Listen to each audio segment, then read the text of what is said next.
Welcome to another In Wheel Time podcast, a 30-minute mini version of the In Wheel Time car show that airs live every Saturday morning, 8 to 11 a.m. Central. Anywhere.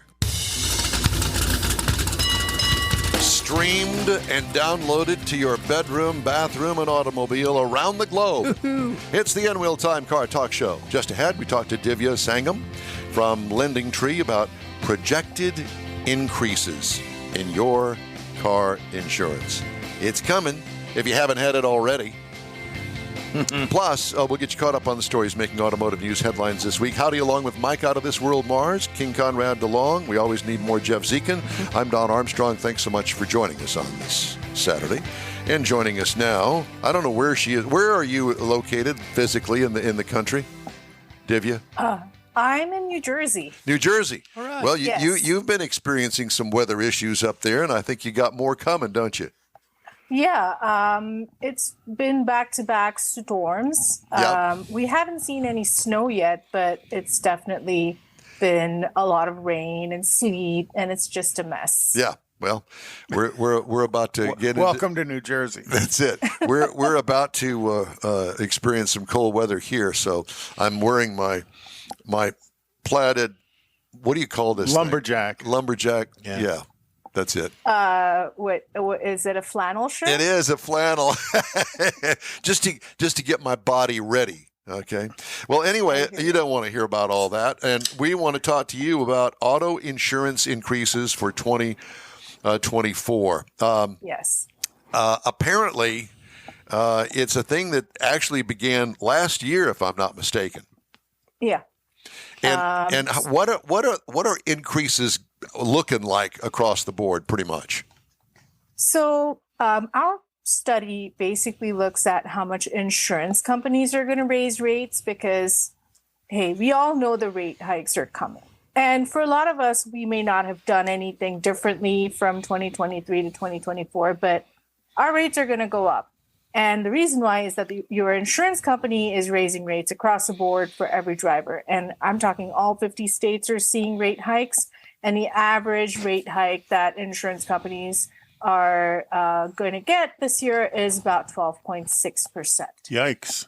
Boy, that's pretty heavy duty. Whew. Yeah. To put it in perspective, this puts 2024's auto insurance rates way above what it was before the pandemic. I'm talking a 29% increase from 2018. Holy Toledo. Is it just because of the cost of everything going up, or is it repairs? Are people getting in more wrecks, costing more to actually fix the cars? What is the real reason behind it? I mean, you've captured most of it, right? The math behind auto insurance is pretty simple. If the number and the volume of claims go up and the cost of those claims go up, it's going to cost the auto insurance company more money, and they're going to pass on that cost to consumers. But there's also the other part of it, and that's risk. So every insurance company has to take out insurance for themselves in case of any catastrophe that leads to huge claims and other disasters. But as we know, in the past 5 to 10 years, what we would consider catastrophes are becoming pretty common. Climate change means that once in 100-year flood events are happening pretty much every 2 years. And then the other part of this is, risk. There's been an increase in car thefts. I mean, we looked at the numbers, and we're talking a 700% increase in catalytic converter thefts. Oh, yeah. The guy who we go to for our auto repairs, he was warning us about thieves stealing sensors from the front of your car. The sensors that help with driver assist and your all of the other technologies that your car has that's meant to make your drive safer. Well, Yes. those sensors are located at the front of your car, and they're pretty easy to steal. And so that's the new trend of things getting stolen, and that's not a quick fix. That's an expensive piece of equipment that's going to cost you and ultimately the insurer money.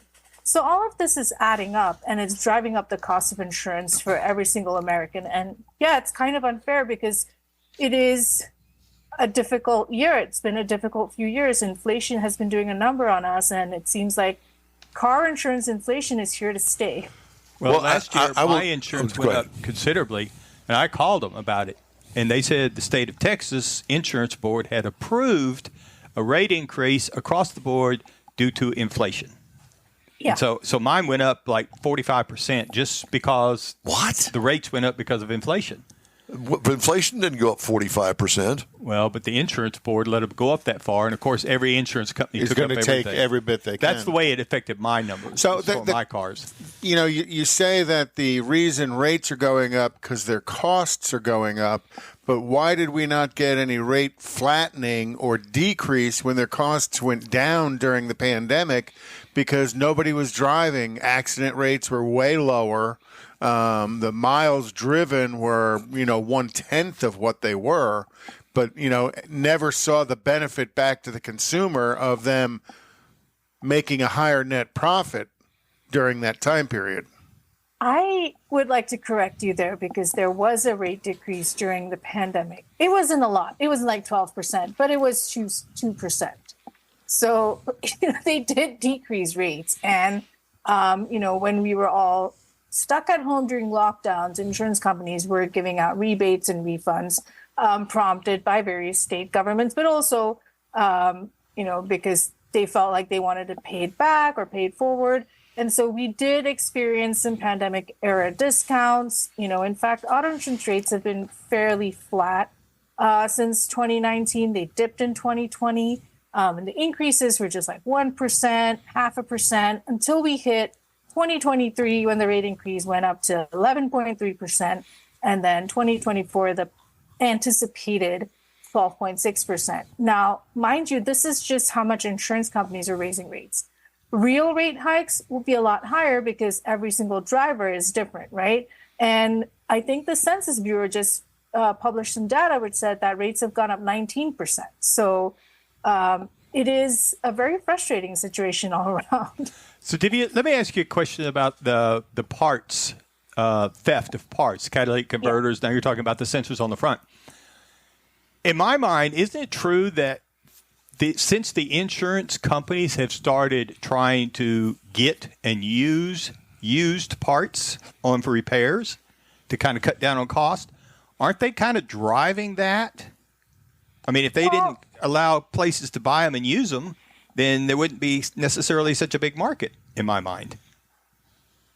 Well, that's a really interesting question. And honestly, I wouldn't know because, this was just an anecdote that was shared with me by my auto mechanic, who's a really nice guy. We talk a lot about insurance and, car repairs and what's going on in his world. But there is no hard data on the theft of these sensors. But there is data on the catalytic converter theft. And you're right, there was a market for selling these parts of cars that you would normally not think would get stolen. I don't know if it's driven by the insurance companies, but there was definitely a market because, the height of the pandemic, there was a huge shortage of these parts. And so there was just a lot of demand for it.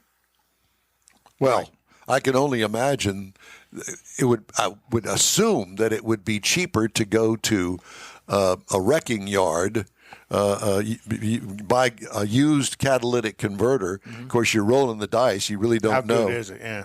Yeah. How many miles has it really got on it? Has it been underwater? Has it been damaged some way? So you pay a catalytic converter, $2,000 new out of the box and above. So you go to the junkyard, is like I like to call it, and you buy a used one of a car that is exactly like yours. You cut it off of there, and you take it home, and you take it to your muffler guy and have him weld it in.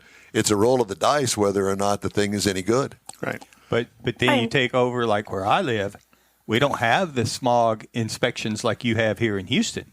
So how would you ever know if it didn't work unless it was really causing a problem mechanically? Well, I was just going to say the indicators, the light comes It'll on. turn on a check right. engine light. But, what happens over here also affects you, even though you don't have the law over there. Right. No, I agree. And the catalytic converters is kind of what I was talking about because I've read about these repair shops that are now being authorized to use used parts. Oh yeah, well, and there's industries built around used parts. Think about the company here in Houston called LKQ, Yes. like, kind, and quality.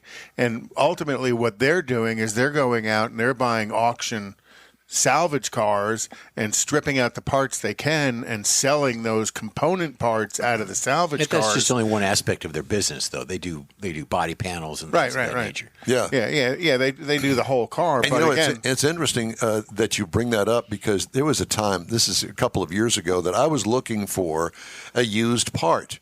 And there is a network, a nationwide network of used parts. And you go Chop Shop. You go online and you look online, and that part may be that you're looking for at a salvage yard in Wisconsin, and they'll mail it to you. Yep.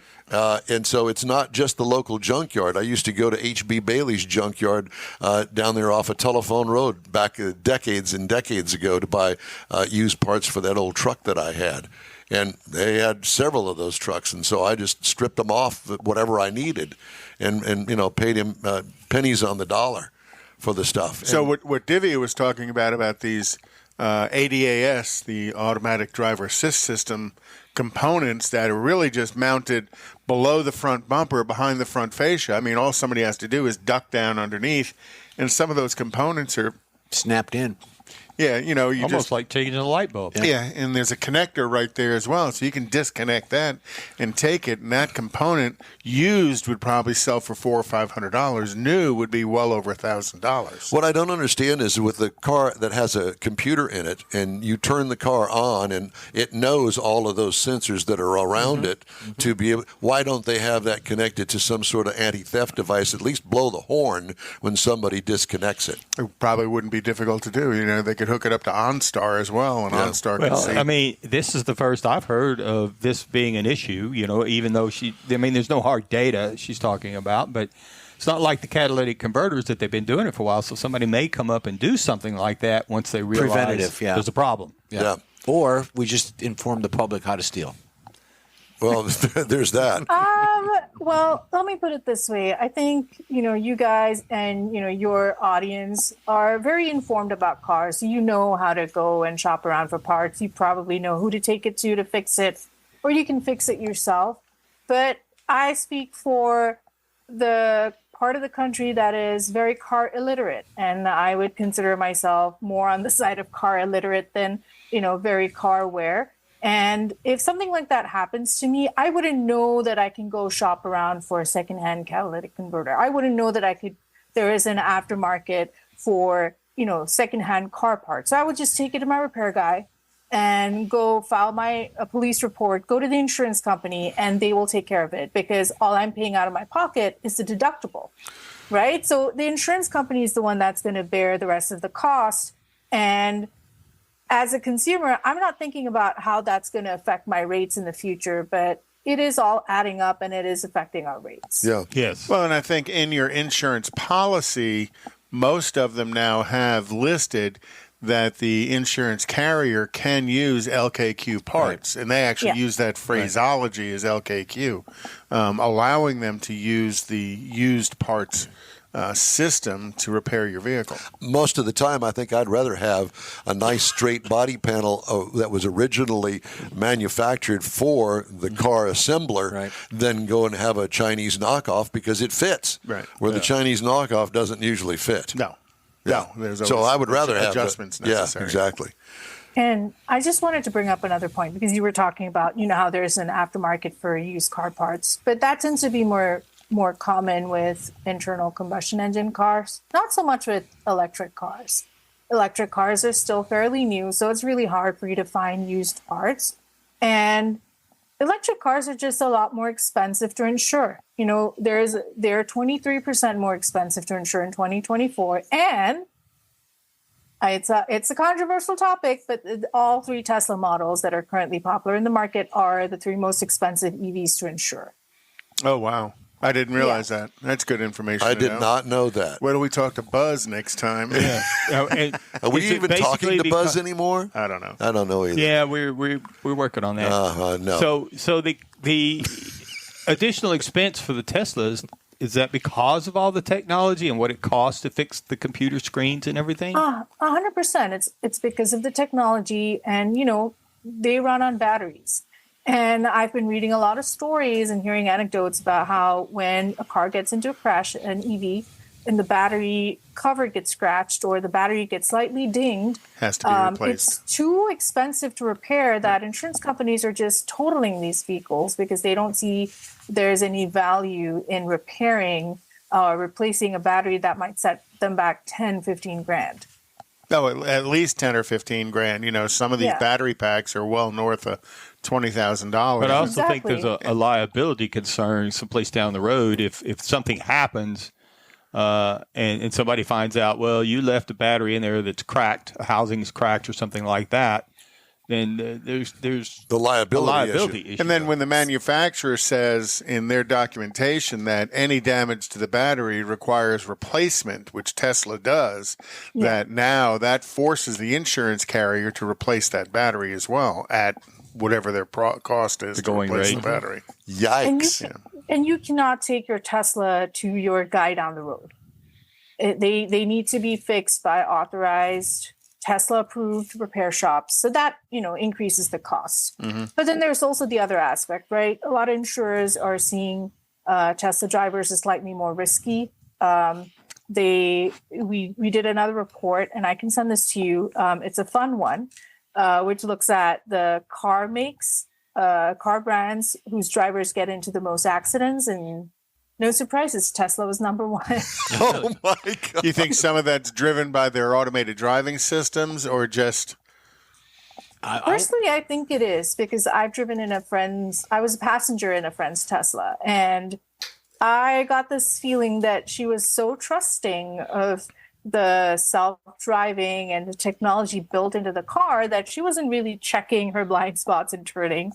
That was the last time I got into that. I said I would rather walk. Are you still speaking to her? Do you want to name names? I still talk to her. She's a lovely lady, but I said, I'm not getting in the car with you. I would rather walk. And if it's 15 miles, there's a I would point rather to that. walk. I've seen them on the road. I think it's because there's no noise and you've got all that torque. You just fly. My boss, the owner of the company, has one. And I've ridden with him, and like you, it's a little scary. He doesn't use the automated functions. He's just got a lead foot, and that's all it is. Yeehaw. Yeah. And he just zing. And I don't know what you've heard, but New Jersey drivers can be a little crazy. So you really want to have all of your senses on the road and not trust your car to avoid other crazy drivers. So, Divya, what is the bottom line on this insurance rate stuff? I mean, is there a place that we can go that basically compares the top tier insurance companies with each other? Do we buy some cheap insurance and then find out after we get into a bad wreck that they're not going to cover it? How do we go about that? So here's the thing, right? Of course, you can go read our report. Just go on Google and search for State of Auto Insurance 2024 Value Penguin, and ours will be the first result. But the second thing you should, and I recommend everyone do this, is call up your agent or your insurance company and ask them, number one, what your policy covers, what its limits are, because I understand, look, people like us, we're familiar with the documentation. We know what the language is, but that isn't the case for a lot of people. So if you're reading your insurance policy and something isn't clear to you, you don't know what that means, call your insurance company and ask them what it means, number one. Number two, shop around. We did a survey at the end of 2023. And, we asked people, are you shopping around? Because it seems very critical this year and last year to shop around given all the rate hikes. And like 69% of Americans shop around. So there's still a section of people who aren't shopping around for rates. And what we found is if you shop around, you're going to save. The average saving was actually slightly higher than the rate hikes for many people. Oh, wow. That might not be the case for everyone, especially if you're on top of your insurance and you're checking it and you're, shopping around all the time. You may not get as big of a saving, but for a lot of people who have stayed with their insurance company for years and then they're seeing their rates go up 45, 50%, like, what you brought up, it definitely makes sense to shop around. Don't accept it as, this is a bad year, I have to pay more out of pocket. There's definitely offers. So what you're saying is spend about 5 minutes with your insurance agent and say, hey, what's up? what's up? Ask them what's going on. Ask them, hey, you've raised my rate so much. Is there a discount I can get? Can I put a telematics device in my car? I know I'm a safe driver. I think I can qualify for that discount. Can I get a bundling discount? Hey, my teenager got good grades. Can you give us a good grades discount on the back of that? Like, there's so many discounts out there that aren't very readily known. So call them up and ask about discounts and just keep pushing. Not only that, but age. Seniors get a different rate. Yeah, Yeah. Mike goes up even higher. Yeah, There you at go, some Mike. point it starts going up. Divya, it's always great to talk to you. Thank Yeah. you so much for joining us today. We really appreciate you. And it's good to see you again. And best of luck to you in 2024. And hopefully we'll talk to you again later this year. I look forward to it. And Happy New Year, you guys. And Happy New Year to all of your listeners. Same to you. Thanks, Thank on. you. Talk to you Thank soon. you, everyone. Okay. Divya Sangam with Lending Tree. Very, And very what, good the information. Penguin, the It's Value Penguin. Value Penguin. That's 2 interviews we've had with people who make me feel smarter. Yeah, well, That made me smarter, excuse me. I was going to say, wake up. Yeah. yeah, because I'm not. We've got an interview coming up in the next segment of our show with Duhawk Racing. Oh. That I think that you're going to really enjoy. They look like a fun bunch. Loras College Racing Club, sponsored by RFA Engineering, Duhawk Racing. We're going to talk to JJ, Cam, Jacob, and Jake if they can get there in their snowmobile. Is that like Larry, Daryl, and Daryl? Daryl, my other Do we brother cheat him Daryl. in half? Do we- That's exactly right. Some of the stories making headlines this week. First of all, let's do some recalls, shall we? Okay. Driver's seat airbag improperly mounted on the Audi Q7, Q8, RSQ8, SQ7, and SQ8, 23 and 24 model years. Insufficient illumination from low beams on the BMW R18B, R18, and R18 Transcontinental. R18. I don't know what that is, but whatever Oh, it's it a is. BMW. It means people don't ever use their blinkers. Is that what it means? That's probably I'm trying right. to put a picture of the R18. There's a pedestrian warning sound malfunction on the BMW. Get out Get out of the way. I guess it's an i5 or an i5 M60 for 2024. Yeah. Me. Thud. Thud. Axle spindles may fracture Ooh. in the Volvo VNL. That's a truck. Ah. I just saw that. Volvo Trucks North America. So forget that one. I just Don't have it fixed. I was going to say, unless it's driving next to you or behind you. Yeah, Ford F-150. We've mentioned this before. Mention it again because now it's on the national recall list. Ford F-150 for 21 to 23 model years, rear axle hub bolt may break. Wow. Oops. Only once. That's it. As you go spinning off the highway and into the ditch. Tesla has lowered driving range estimates across its lineup of electric vehicles as a new U.S. government vehicle testing regulation takes effect, with the goal of ensuring that automakers accurately reflect real-world performance. This from Automotive News. Tesla has historically issued range estimates that overstate what its cars can deliver, prompting widespread complaints from customers, according to some automotive testing experts and a Reuters investigation last year.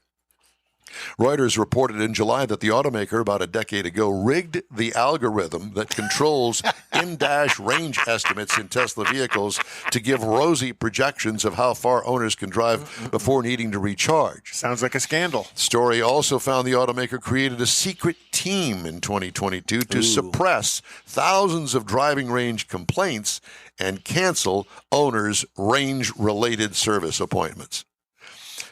Tesla's website now estimates the range of a Model Y long range, for instance, at 310 miles, while the government's fuel economy site, maintained by the Environmental Protection Agency, still lists the same vehicle's range at 330 miles.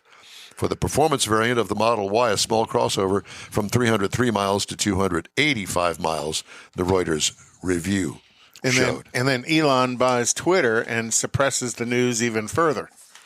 Well, I hadn't thought I don't about think- that. Yeah. No? I don't think he would. No. He doesn't care about that sort of He stuff. wants to get Minor. it out there. Yeah, he wants to go to the sun. We'll go at night. You got to go at night. You got to go at night. That's right.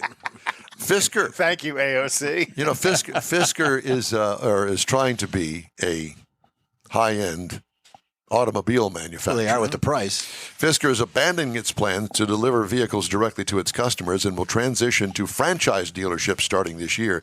The company already announced its intention to sign 50 dealers by mid-year. But that's just the start of the move that will take the electric vehicle startup out of the vehicle distribution and service business, like Tesla. does.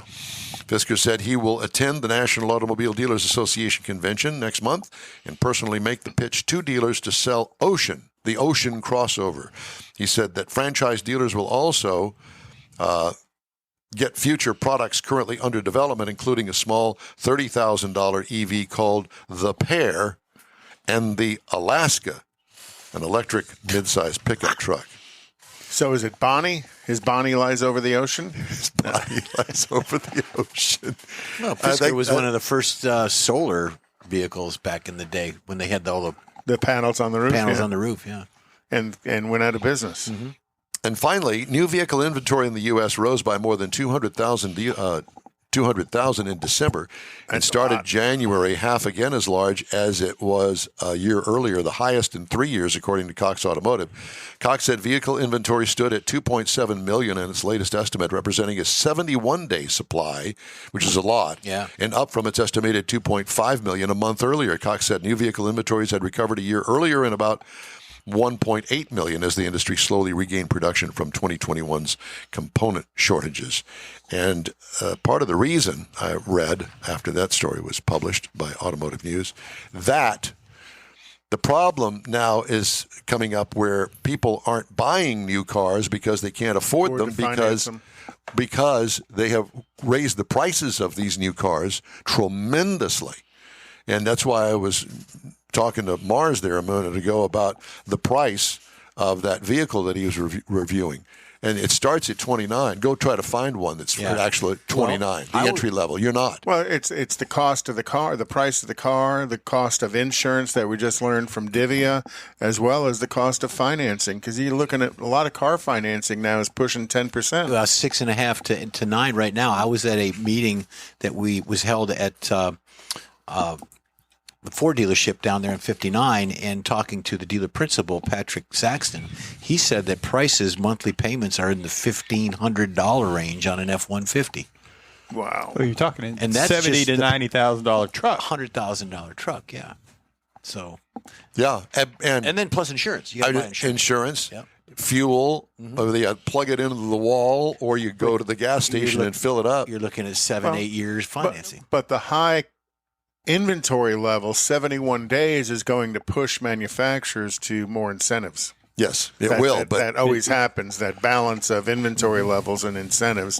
As the inventory levels get higher, the incentives do as well. Hey, it's time to take a break here on the In Wheel Time Car Talk Show. We've got more coming up. Stay with us. Rev your engines and set sail for the ultimate surf and turf. The Houston Automotive Show, January 24th through the 28th at NRG Center.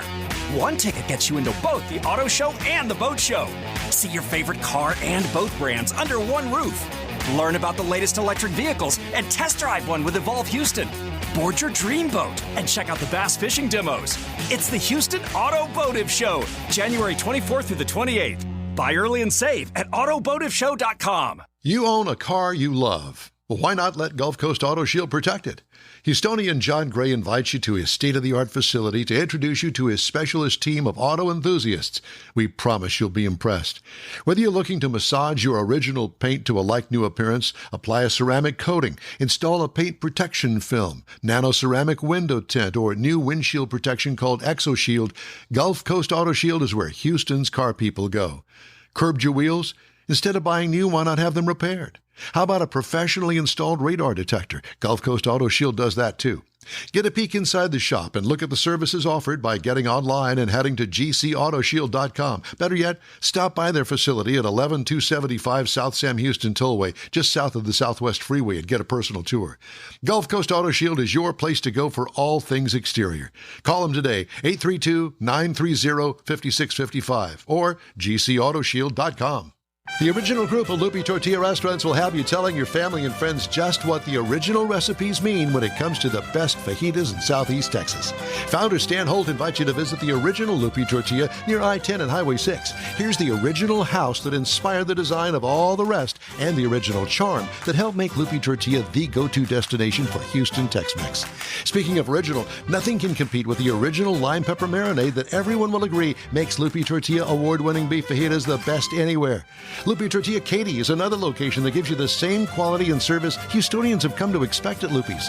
It's located just off I-10 and the Grand Parkway at Kingsland Boulevard in Katy. Find yourself in Aggieland? Head to the Loopy Tortilla in College Station, located just around the corner from Kyle Field. It's a great place to enjoy those famous frozen margaritas before or after the game. Headed east to Louisiana, stop in at the Loopy Tortilla in Beaumont. It too's on I-10. You can't miss it. The original group of Loopy Tortilla restaurants invites you in for the best Tex-Mex anywhere. That's it for this podcast episode of the In Wheel Time Car Show. I'm Don Armstrong, inviting you to join us for our live show every Saturday morning, 8 to 11 a.m. Central on Facebook, YouTube, Twitch, and our InWheelTime.com website. Podcasts are available on Apple Podcasts, Spotify, Stitcher, iHeart Podcast, Podcast Addict, TuneIn, Pandora, and Amazon Music. Keep listening, and we'll see you soon.